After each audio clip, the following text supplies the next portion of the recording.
In the year 380 AD, a man named Jerome sat by candlelight, translating the scriptures from Greek into Latin. But one night, he stumbled upon a verse that made him tremble. He wrote in his journal, "This single truth makes every believer a weapon against the principalities of darkness."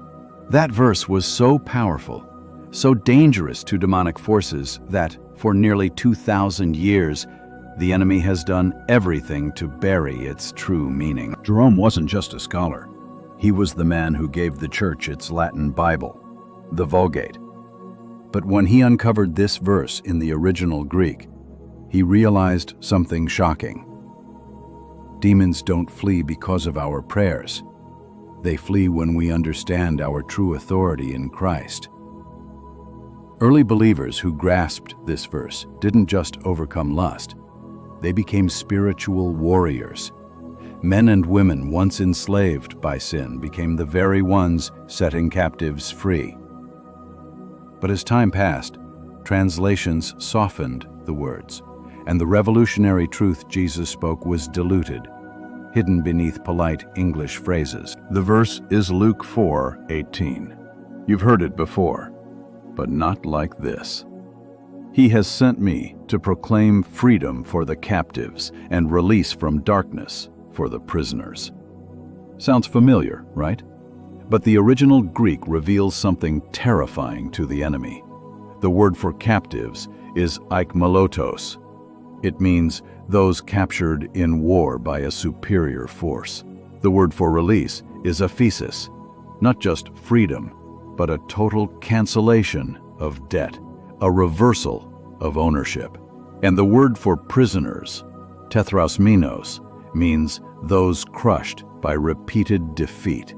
This was not about physical chains. It was about those crushed by lust, shame, addiction. Jesus wasn't just setting them free. He was commissioning them, turning the defeated into his special forces. Jerome realized this verse was a declaration of war. It meant that the very people the devil tried to destroy through lust were being trained to destroy him. So Satan's strategy for 2,000 years has been simple: keep Christians trapped in shame, convince them their struggle disqualifies them, hide the truth that their pain is actually preparation for power. But the moment you understand this verse in its true meaning, you stop seeing yourself as a victim and start walking as a warrior. Think about it. David's youth defeated Goliath. Moses' stutter became God's voice. Paul's thorn became his strength. Your lust struggle is not your downfall. It's your training ground for spiritual warfare. The Greek word for warfare in Ephesians 6:12, pale, means hand-to-hand combat. And who's more qualified to fight demons of lust than someone who has faced them in the trenches?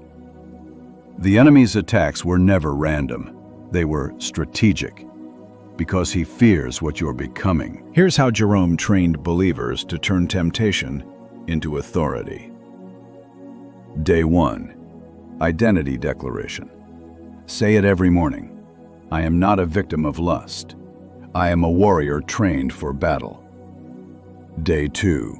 Authority recognition. When temptation comes, don't beg God to remove it. Declare, "This is my training. I am learning to fight." Day 3. Intercession. Pray for others who struggle.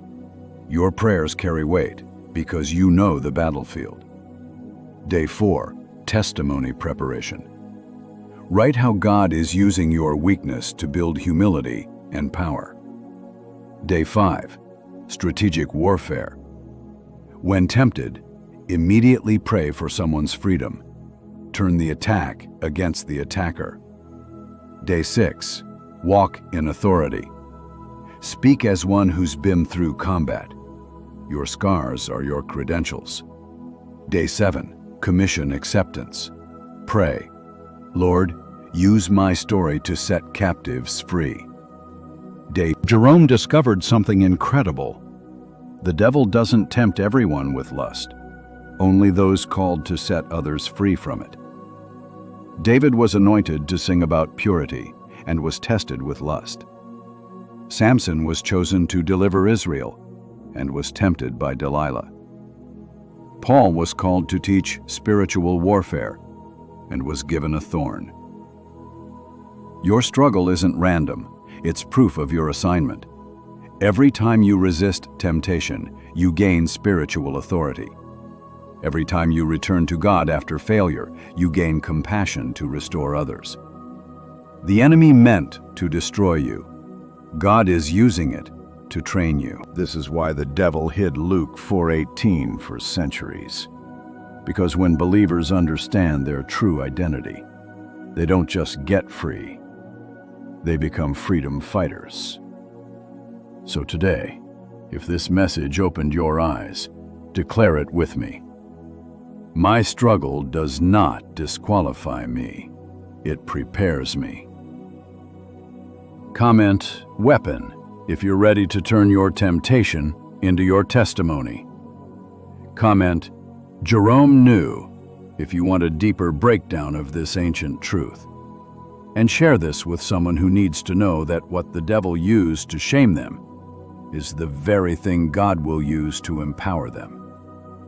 Because when you understand Luke 4:18 in its original power, you stop fighting for freedom and start fighting from freedom. Every week, we uncover what darkness tried to hide.